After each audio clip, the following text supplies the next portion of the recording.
Audiobook Academy. Book Summary. The Lovely Bones. By Alice Sebold. Published in 2002, The Lovely Bones is a novel written by Alice Sebold. After its publication, the book became an instant hit, selling over 1 million copies and spending more than a year on the New York Times bestseller list. ABC's Good Morning America has also made it an official book club selection. In 2010, Peter Jackson directed a major motion picture adaptation of the novel that was nominated for an Academy Award. An unnamed serial murderer known as Mr. Harvey abducts and murders Susie Salmon, a 14-year-old girl, at her home.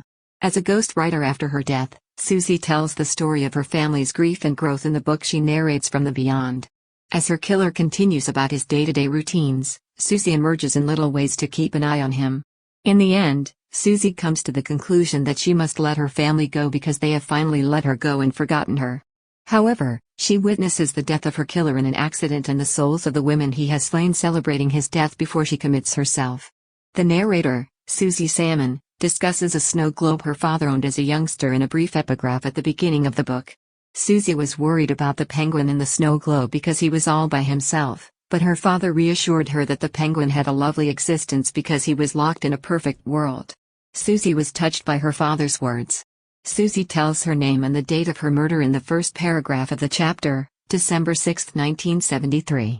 Her murderer, she tells us, was a man from her area with whom her parents had had casual conversations. George Harvey was the name of the assassin who shocked her as she walked home from school one night by calling out to her in the dark. In order to show her what he has done, he tells her that he has built something. They argue, and she finally caves down under the pressure of feeling responsible for him as an adult and saying yes despite her initial reluctance. When Mr. Harvey mentions that he has created an underground shelter in a cornfield near the school, everyone gasps in disbelief. Susie notices that he is staring at her curiously as he leads her into it. Since maturing, she's began to observe that other males are doing the same. There's a tiny space with shelving and benches inside the dugout. Shaving cream and a razor are among the items that Mr. Harvey has arranged neatly on the shelf. She thinks that's odd, but she just chalks it up to Mr. Harvey's eccentric nature. She describes him as a character in the words of her father. Susie understands that Mr. Harvey is lying when he claims that he built the dugout for the neighborhood youngsters. He begins by complimenting her on her looks. Susie tries to get out of the situation. Mr. Harvey obstructs her escape and orders her to remove her clothes so that he can verify that she is still a virgin before allowing her to leave. Even though Susie tries to push him off, he soon has the upper hand and takes her clothes off. Afterwards, Mr. Harvey rapes her. Only Racing had ever kissed Susie before today, and she's terrified that her mother will find her now that she's had sex with so many men. Mr. Harvey gets a knife when he halts. The fact that he intends to murder Susie is not news to her. In response to Mr. Harvey's request, she is asked to confess her feelings for him. She tries, but he still murders her. Susie informs us about her initial impressions of heaven in the next chapter. The high school she was going to attend the following year is in her heaven. At first, she assumes that everyone she sees in heaven has the same heaven as her, but as she learns more, she realizes that there are an endless number of heavens for each individual person she encounters in heaven. When Susie meets Holly, the two form a close friendship. She claims that their heaven is a place of simple joys and abundance, save for one thing, the ability to mature. Susie can keep tabs on her family and her physical body while she's in the afterlife. Seeing her father receive a phone call from the detective handling her case, she realizes she's being sought for by the entire community of her small town. One of Susie's body pieces has been located, Detective Len Fennerman tells Susie's father, Jack. Lindsay, Susie's younger sister, inquires about the phone call from her father. His initial reaction is to be coy, but he eventually confesses to her that they did find a piece of Susie's body. Even though she knows the answer will make her nauseous, Lindsay inquires about which body area. Before telling her that their neighbor's dog spotted Susie's elbow, Jack fetches her a bowl to vomit in. Lindsay throws up when she hears the news. The cops begin searching the cornfield for Susie's body. They find the dugout, which has collapsed, when they arrive. Even if they don't find Susie's body, the ground does contain a significant amount of her blood. The police also uncover a copy of To Kill a Mockingbird in the dugout. It has been confirmed by one of the neighbors observing from behind the police tape that both novels are read in the 9th grade, Susie's. Susie's parents are informed of this by the police, but they refuse to believe it because of their sadness. Susie's school notes and a love letter from Ray Singh are soon discovered by the police. Ray, a 14-year-old boy, is framed for Susie's murder right away. It doesn't take long for the police to discover that he had an alibi on the night of her murder. His father is a doctor, and he was delivering a speech at a conference for him.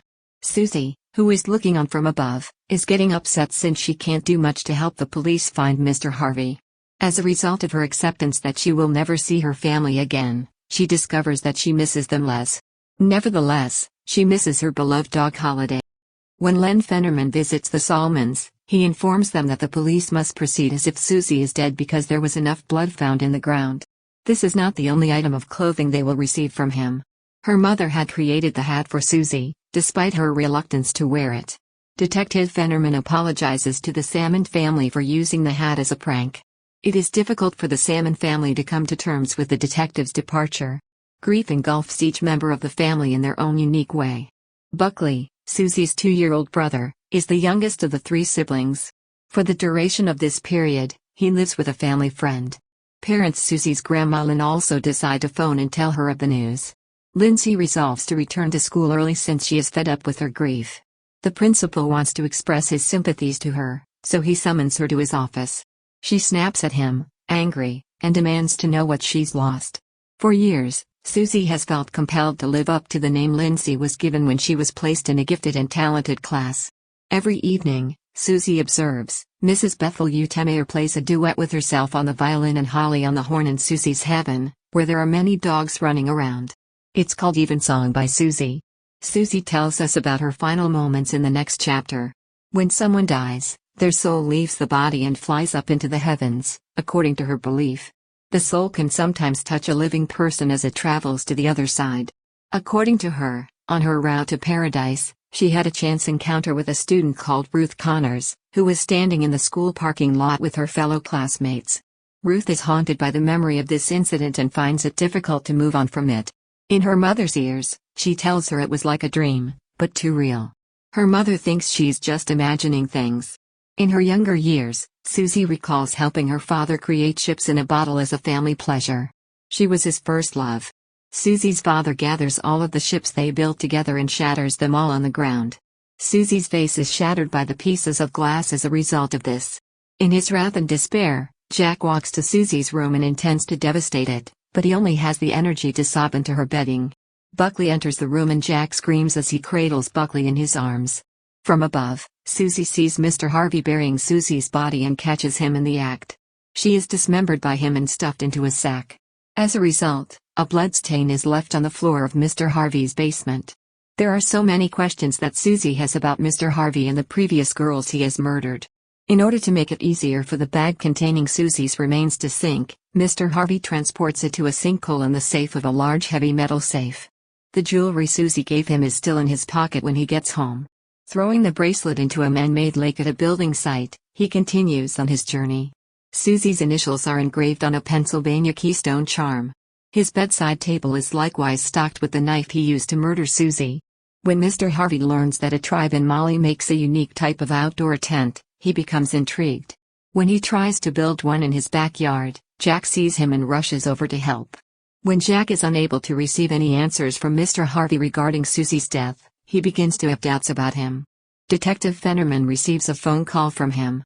A conversation with Detective Fennerman takes place at Mr. Harvey's home. When asked about the tent, Harvey tells the investigator that it's for his deceased wife, Leah. As he claims, he does this every year, but this is his first time doing so in the open. This leads Mr. Harvey to believe that Susie's death was the work of a neighbor, the Ellis youngster. This youngster, he says, has a penchant for mauling and killing small animals. It's clear to Len that he has already done some investigation into the boy, and that he has a solid alibi. Len contacts Jack to tell him what Harvey had to say after he left. Mr. Harvey's wife, Sophie, may or may not have been named Sophie, according to Jack. He lists the names Sophie and Leah in a book without realizing it, and Susie points this out. Samuel Heckler, a little child, pays a visit to Lindsay over the holidays. At the age of 13, he is dressed in a leather jacket. I am one of the gifted and talented pupils, he informs Lindsay. Astonished by the news, Buckley ponders his sister's sudden disappearance. Jack plays Monopoly to keep him occupied. Jack finally breaks down and softly tells Buckley that Susie is deceased and he won't see her again after Buckley persists in asking. Because Buckley is still a child, he doesn't understand. Samuel kisses Lindsay and gives her half of a heart necklace in the kitchen. Susie is ecstatic as she watches from the skies. Susie is reminded of her kiss with Ray Singh when she hears this. Ruth Connors was disciplined for a sketch she had done of a naked woman that was taken and circulated around the school, and she remembers how she comforted her. There's a cornfield where Susie was killed that Ruth frequently visits on Earth. Ray observes this and follows her one day. They form a bond as they wait for the bus together. Jack visits Ray at his home to discuss Susie with him. Rowana, Ray's mother, is not at home, so Jack sits and chats with her. Rowana provides him with a sense of security and warmth. They talk about his daughter's murder and Rowana tells him that she believes he will do the right thing. While Jack is abroad, Len returns to the Salmon home, where Abigail, Susie's mother, is forced to amuse him. "I feel like I'm marrying my wife again," he says to her. "I feel like I'm marrying my wife again." Susie's burial is placed just a few days later, and Grandma Lynn will be in town. A cheerful, boisterous presence in the Salmon household, she delights Susie and begins to restore some joy to the Salmon family. Lindsay begs her to teach her how to apply makeup so that Abigail can wow Samuel, but she is adamant that she would do so. Ray Singh chooses to say his goodbyes to Susie by gazing at a photograph of her rather than attending her burial. He keeps a photo of Susie in a book of Indian poetry that his mother uses to press flowers because he believes she is always with him. Grandma Lynn, who has been inquisitive about the identity of the guy that Jack believes is Susie's killer, points out Mr. Harvey to Lindsay at the service. Lindsay collapses as soon as she sees Mr. Harvey. After the service, Mr. Harvey exits quietly. Susie begins to worry about the heavens of others while in paradise. Since they are not there, she desires for a place where there are no recollections of her life on this planet. In order to do so, she must learn to quit obsessing about what is happening on Earth and to let go of her loved ones. Lindsay and Samuel will attend a gifted and talented symposium in the summer of 2015. In the symposium, one of the problems is how to commit the ideal murder. Lindsay was unaware of this. Susie claims that this game is played frequently in paradise.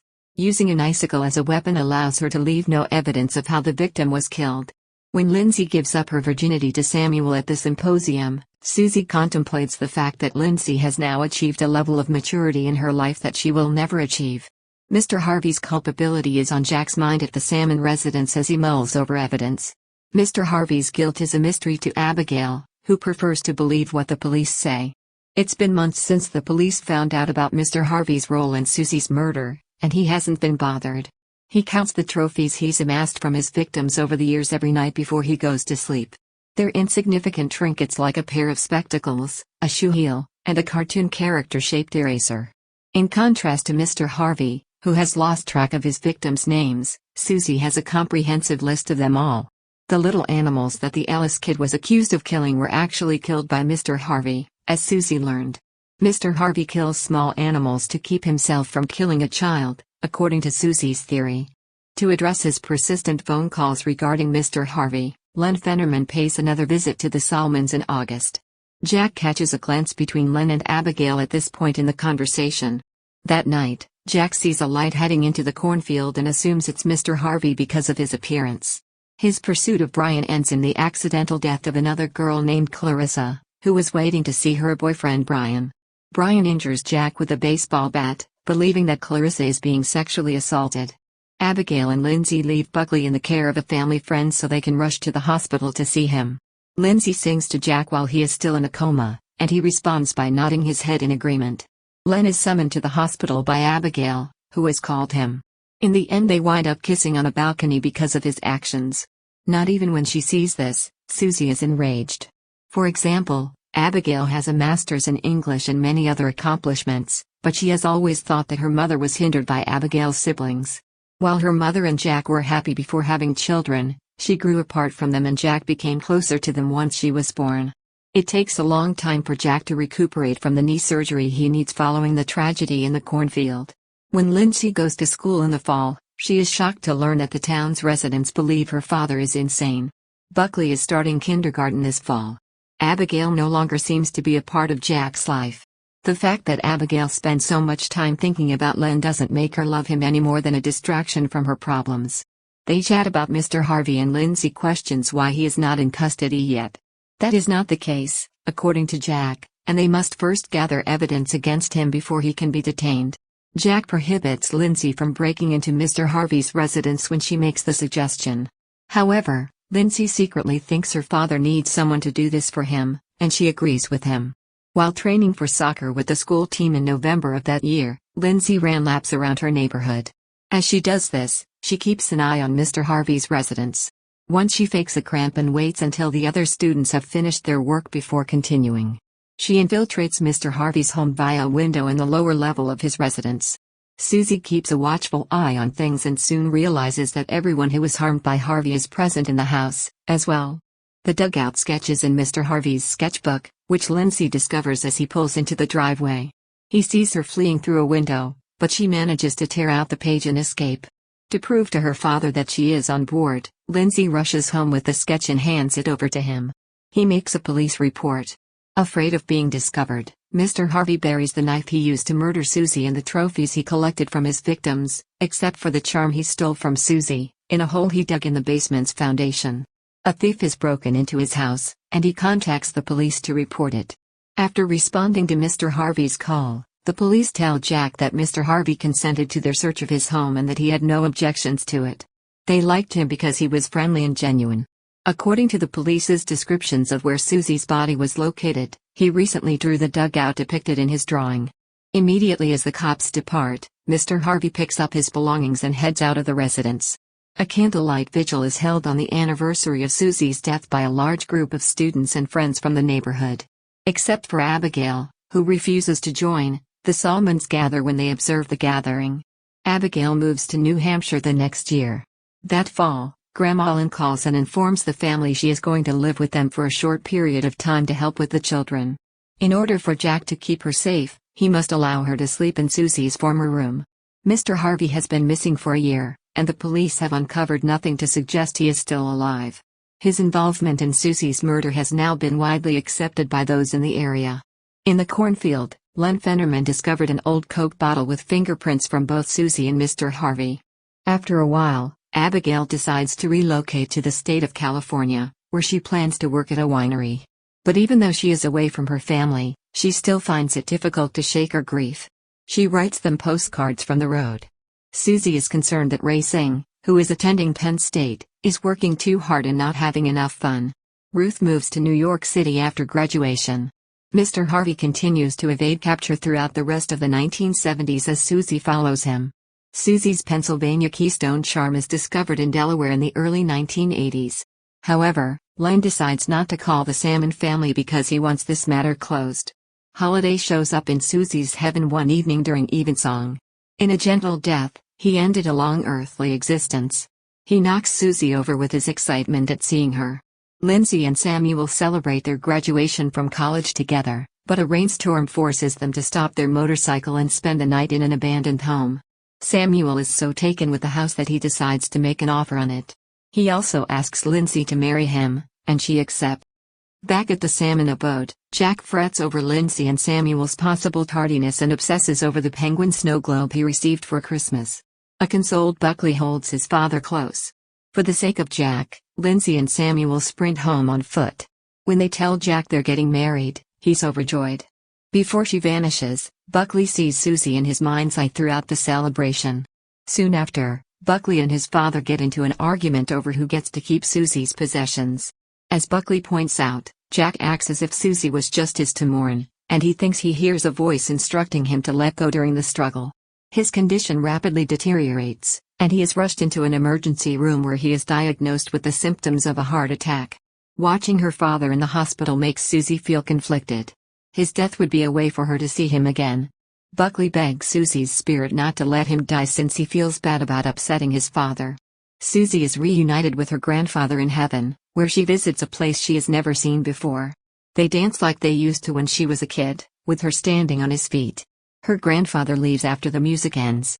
His answer is that he is heading somewhere that Susie will be following soon, when she inquired about where he was headed.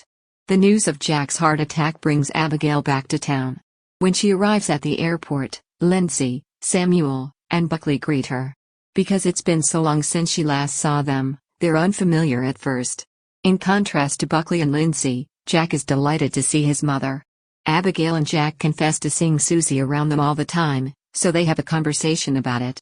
A passionate kiss seals the deal. Even though it's against the rules, Len visits Jack in the hospital and offers him the Keystone charm. That Harvey is linked to further deaths, and Jack wants to reopen Susie's case. Abigail, on the other hand, is adamant, and she tells Len to get away. Up order to check in on Ray Singh, Susie departs from them. When Paul and Ruth heard that the town's sinkhole was going to be filled in by developers, they went to see it for themselves. As soon as Ruth tries to say anything, Susie vanishes from the spot where her body was dumped. He returns to the neighborhood, and Ruth faints when she sees him because she thinks he's driving around with a car full of his victims. Susie was about to hit the ground when the unexpected happened. Susie somehow manages to slip inside Ruth's body and stay there. When she opens her eyes, she sees Ray staring at her and asking if she's okay. Ray smiles and says. As Susie becomes more comfortable in Ruth's skin, she approaches Ray and requests a kiss. And she's overjoyed about it, too. It is at this abandoned bike shop that Ray takes Susie on her first date. Ray casually refers to her as Susie at one point. During a conversation about Ruth's scar, Ray mistakenly tells Susie that it was caused by an accident that Ruth had. When Ray discovers she is not Ruth, he is shocked and bewildered. Tells him that Susie is watching him from the heavens because she loves him. For a while, the two broach the subject of heaven. Ruth's body begins to vanish from Susie's consciousness, and she tries to summon her back. Buckley pulls her up but is unable to hear her when she speaks. After a few moments of confusion, she comes to the realization that she is no longer Ruth. Ray returns to the room and rushes to Ruth's side as she is stretched out on the desk she had been working at. She awakens to find that Susie has vanished, and Ray realizes that she is gone. They spend the night together and discuss about Susie on this occasion. Lindsay, Abigail, and Buckley accompany Jack as he leaves the hospital. They arrive at their house and Susie is there to watch Lindsay's mother ask if she will hurt her father again. It's true that Abigail won't make any promises this time around, but she vows that she will endeavor to avoid doing so. It is revealed that Samuel and Lindsay are being married in front of Abigail. Susie looks at her family and sees how much they've changed since she was gone. Upon their arrival, Ray and Rawana Singh are invited to join the family for supper. Because Ray cared so much about Jack's daughter, he would always hold a particular place in Jack's heart for him. It dawns on Susie that her family won't notice if she takes her eyes off of them for a while. Ruth's father owns the abandoned house that Samuel and Lindsay wished to buy. It is revealed at dinner. Susie exits the room as soon as the truth is known. The family's fate is revealed in the epilogue. A few years later, Grandma Lynn succumbed to her ailments. However, Susie is confident that she will see her in heaven at some point. Mr. Connors agrees to sell Lindsay and Samuel's house in exchange for Samuel working for him. Lindsay becomes the therapist and becomes pregnant right away. Jack is looking forward to being a grandfather for the first time. Abigail Suzanne was given the name by Lindsay. All of Susie and Grandma Lynn's belongings are donated to Goodwill by Abigail and Jack. As long as they're both feeling down about Susie, they've agreed to tell each other about it. Ruth and Ray stay friends even after Ray goes on to become a doctor. A few days later, Susie spots Mr. Harvey in a diner. He launches a stalking campaign on a young woman and formulates a murder strategy for her. The girl, on the other hand, thinks he's weird and runs away. An icicle falls from the ceiling of the diner, knocking Mr. Harvey off his feet and into a ravine as she leaves. 4 weeks later, his body is discovered. A couple in the hometown of the Salmon discovers a charm bracelet covered in dirt in an industrial lot that is about to be destroyed. That tiny kid must have grown up by now, moans the woman. Susie thinks she's getting there, but she's not there yet. A happy and long life are the author's final wishes for the story's audience. Susie Salmon, the main character of the story. In the aftermath of her death by a serial killer, a 14-year-old girl tells her story from heaven. When things go wrong, Susie is a happy, bright girl who doesn't show her emotions. For the duration of the book, we follow Susie's story from her point of view and see the events as they unfold. It's hard to reconcile the fact that the murderer has not been brought to justice and that her death leaves a hole in the family and the community that will never be filled. Susie's narrator spends most of the novel focused on her family and relatively little on herself. In some ways, this is a reflection of her generous and laid-back demeanor. The events in heaven are only brought up by Susie when anything significant is going on, when she sees Holiday again, when she meets her grandfather, etc. As a result, the reader is never given a clear picture of what paradise is like, and Susie seems to believe that there are no words to adequately explain it. This may imply that time has no value in heaven, and she has no desire to document the passage of days or months in a place other than Earth. In spite of her desire to return to her old life, Susie is heartbroken and recognizes that she will never be able to do so. Several people in heaven have warned her that she will not be able to fully appreciate heaven unless she quits worrying about her family and lets go of her physical existence on Earth. End of story. She continues to do so, and as a result she begins to view more of heaven and greet her deceased relatives. Susie's greatest regret is not being able to witness the lady she would have grown into and mourns the future she never got to see. Because of this desire, she unintentionally travels back to Earth in Ruth's body, where she is reunited with Ray for one final time. Throughout the film, Susie's sadness and eventual acceptance of her death are depicted. George Harvey, killer. Susie's serial murderer in his mid-30s with a penchant for murdering young ladies and girls out of pure desire. While he's been suspected previously, George has a long history of killing women and remains unapprehended. As soon as he becomes the subject of suspicion, he says, he immediately packs up and leaves town. Using this method, he has murdered and buried young women across the United States. Mr. Harvey often reflects on his difficult upbringing and his time spent around the country with his single mother. He doesn't want to be a child or a woman because he doesn't want to be either of those things. Harvey tries to avoid killing women by building dollhouses and occasionally slaughtering tiny animals, but he always returns to his favorite victim. When it comes to killing and disposing of dead, he is extremely meticulous. However, he does have a small memento from each of his victims that he relies on when he's feeling down. Susie is always noticing the ghosts of Harvey's victims following him around. When he dies in an accident with an icicle, it is indicated that Susie had a hand in it from above. Jack Salmon, father. Susie's in the wake of Susie's death, a former lawyer takes a long-term leave of absence from his employment to grieve. On the other hand, he intends to spend all of his time demonstrating that Mr. Harvey was the one who killed her. Despite the fact that he is correct, he puts himself and others in danger and alienates his wife to the point where she decides to temporarily leave him. By the end of the novel, everyone believes that Mr. Harvey was Susie's killer, except for his other daughter, Lindsay, who backs him up. As a result of his failure to protect Susie when she most needed him, Jack is consumed with guilt. As Buckley points out, he gets so overwhelmed by his remorse that he feels that Jack thinks that Susie's death only touched him. By standing by his family and having faith that he may avenge his slain daughter, Jack is portrayed in the story as one of the most morally upright characters. Over the course of the novel and his life, he gradually comes to terms with Susie's death and come to terms with the fact that she is no longer here. Upon seeing his wife and remaining children, he appears to be a much happier man. Lindsay Salmon, younger Susie's sister. Lindsay is a talented student who has been accepted into the school's Gifted and Talented program. She is a talented athlete who also happens to be extremely intellectual. As a result of Susie's death, Lindsay is the only character to suffer in quiet, and she does not express her grief in the narrative. Immediately following Abigail's departure, Susie assumes more of a motherly role in the household. She serves as a counterpoint to Susie's persona. Susie, on the other hand, isn't permitted to grow up at all, forcing Lindsay to grow up too rapidly. So Susie develops a healthy dose of sisterly enmity and a wishful fantasy of being able to live vicariously via her sister. When she adds that Susie is still with her, she is the only character in the narrative who does not perceive Susie's spirit. Is she grieving by moving on and accepting that Susie is no longer with her? Lindsay, on the other hand, is convinced that Mr. Harvey is responsible for the death of her sister. As a result, she displays both amazing bravery and immaturity by breaking into the home of the assassin to gather any proof. Lindsay has moved on and had a wonderful marriage and life by the end of the novel.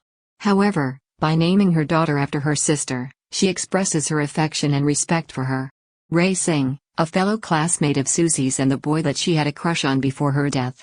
Susie had her first encounter with Ray when she met him at a party. He regularly thinks about her and misses her. The police initially accuse him in her murder before releasing him after learning of his cooperation with them. Having lived in London, India, and Pennsylvania before moving to Susie's town, Ray is considered exotic and cultured by Susie. After Susie's death, she continues to watch Ray, and it is clear that she misses him. Somehow, it's hinted that now that she's gone, he will never be able to stop thinking about her and wishing things had have been different for them both. Ray sees Susie a lot in the novel, And her brief reappearance in Ruth's body doesn't surprise him one bit. Despite his death, he is one of the more accepting characters. This time together is a time of healing for Ray and Susie, and they are able to move on together. Madison, Wisconsin was the place of Alice Sebold's birth. In the suburbs outside of Philadelphia, she was raised as a child. Her father was a Spanish professor at the University of Pennsylvania when she was a kid. Sebold earned her bachelor's degree in creative writing from Syracuse University. Once in New York City, she worked as a waiter and pursued her writing career. When she couldn't get any traction in New York, she eventually moved to Southern California, where she worked as a caregiver for an artist's colony. Lucky, 1999, her first novel, is a fictionalized account of a rape she suffered as a college student. A judge sentenced her rapist to 25 years in prison after she was able to testify against him in court.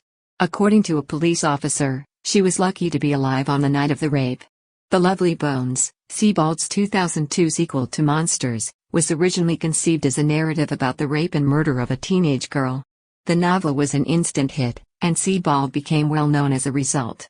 A slightly different approach is taken in The Almost Moon, Sebold's third and most recent work, although it retains the author's distinctive, flowing writing style and somber themes. The plot revolves around an agoraphobic woman who kills her mother on the spur of the moment. Sebold has received numerous accolades, including the American Booksellers Association Book of the Year Award for Adult Fiction in 2003 and the Bram Stoker Award in 2002, for her books. She and her husband, Glenn David Gold, currently reside in San Francisco. Thank you for listening in Audiobook Academy. Don't forget to subscribe and smash that like button for more content like this. See you in next video.